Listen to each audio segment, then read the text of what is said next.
aya mahugurwa n'ubu bumenyi. Ni ijambo rikomeye cyane, ijambo ry'umugaba mukuru w'ingabo z'u Rwanda General MK Mubaraka ubwo yayoboraga umuhango wo gusoza amahugurwa y'abasirikare bagera ku 146 barimo ofisiye n'abandi basirikare bato. Bari bamaze ibyumweru bigera kuri 7 bahugurwa ku bijyanye n'imirimo ya military police, urwego rufite inshingano zikomeye mu kubungabunga umutekano no gushyira mu bikorwa amategeko ya gisirikare. Aya mahugurwa yabereye mu ishuri rikuru rya gisirikare igako, aho yagiye aba mu bihe bitandukanye, akorwa ku bufatanye bw'ingabo z'u Rwanda RDF ndetse n'ingabo za Qatar. Umuhango wo gusoza amahugurwa wabaye kwa kabiri tariki ya 11 Kanama 2026 witabirwa n'abayobozi bakuru mu nzego z'umutekano n'ingabo z'igihugu ndetse ubwo u Rwanda ndetse na Qatar, ibihugu byombi.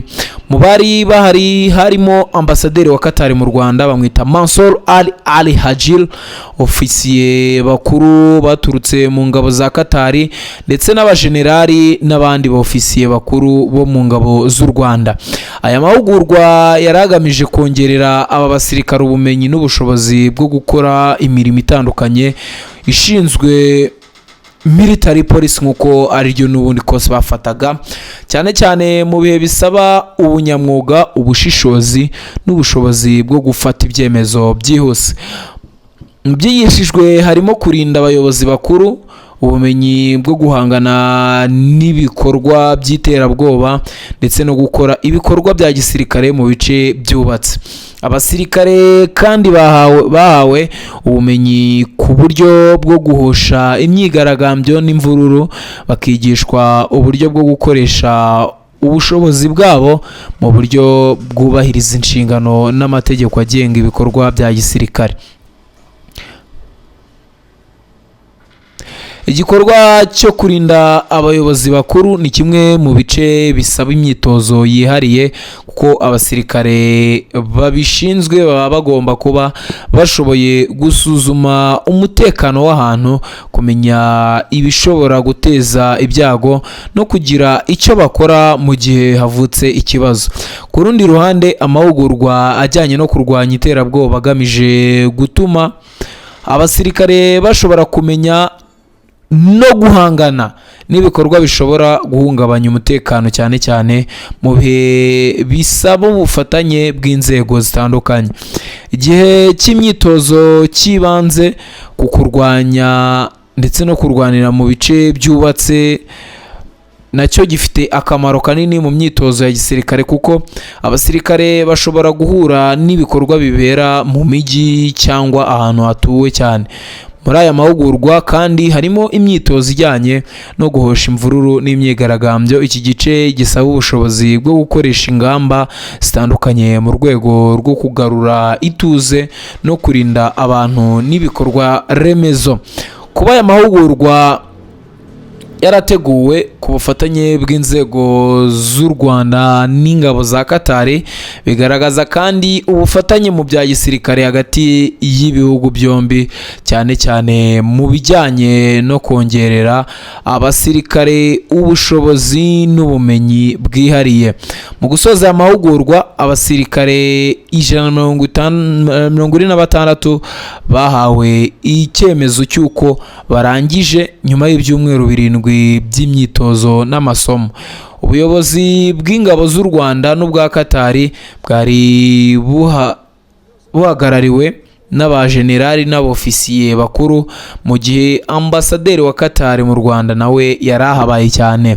Aya mahugurwa aje mu gihe ubufatanye mu bya gisirikare hagati y'u Rwanda n'ibindi bihugu bukomeje kwibandwaho, cyane cyane mu rwego rwo guteza imbere ubumenyi bwa gisirikare no kubongerera ubushobozi bwo guhangana n'ibibazo bitandukanye by'umutekano. Ubwo nuko bimeze rero, gusa icyo wamenya nuko abasirikare 146 barangije ibyumweru 7 by'amahugurwa yihariye ya military police igako, aho bigishijwe kurinda abayobozi, kurwanya iterabwoba, ibikorwa bya gisirikare mu mijyi ndetse no guhosha imvururu mu bufatanye hagati y'ingabo z'u Rwanda ndetse n'iza Qatar. Navuga ngo rero ni ikintu cyiza, ikintu gikomeje n'ubundi kwerekana ubushongore n'ubukaka bw'ingabo z'u Rwanda mu byo bakora byose, cyane ko ni igisirikare kimaze kubaka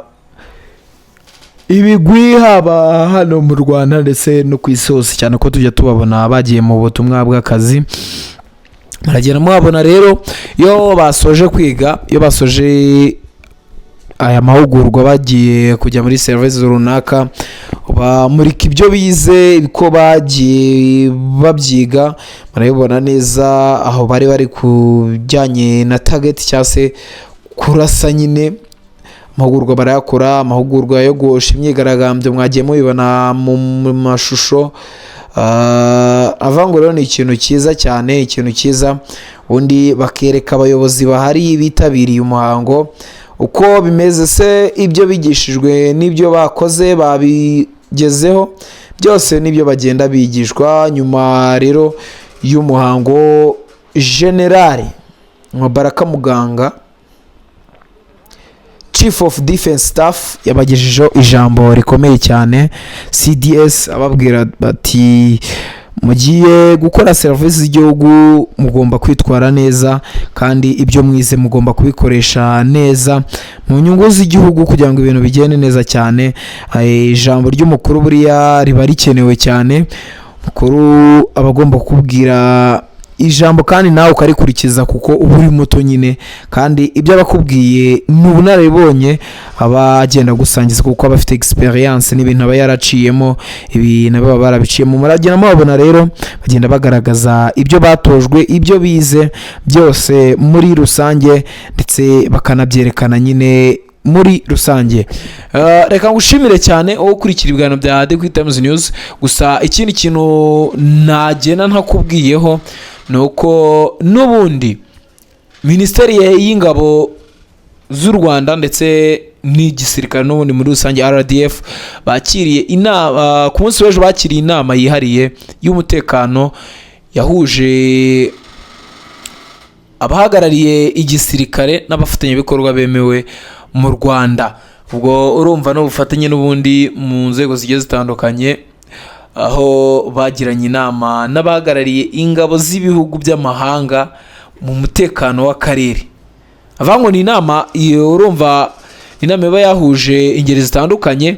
Hano habagomba no kwigirwamo ibintu byinshi cyane, kuko niba buri gihugu kiba cyatanze uburyo cyakatendinga inama, muragenda mubabona uyu n'umuvugizi w'ingabo z'u Rwanda Patrick Karuretwa. Ubwo aho yagiye ayobora inama nyine, ndaje ngushyire muri ijambo yagiye abagezaho uryumve naryo.